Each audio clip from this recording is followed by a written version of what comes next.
Славия се изкачи на върха при юношите старша възраст, след като победи Левски с 1-0 на финала на републиканското първенство.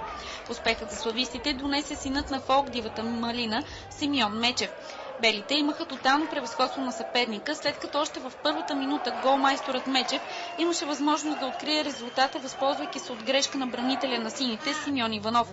2 минути по-късно друг футболист в бяла фланелка отправи опасен удар към вратата на Димитър Начев. Първото голово положение за Левски дойде едва в 26-та минута на матча, когато Сашо Киров шутира към вратата на Славия, но топката рикошира в играч на белите, след което се удари в страничната греда. Резултатът бе открит в 41-та минута, когато Симеон Мечев нанесе чудесен удар от границата на наказателното поле. През втората част на двубоя играта на Левски в атака се раздвижи, след като в игра влезе Марио Димитров. Въпреки това силите на Левски не стигнаха, за да реализират голово положение и да изравнят резултата. В 50-та минута на двубоя Киров остана сам срещу вратаря на Славия, но не успя да го преодолее.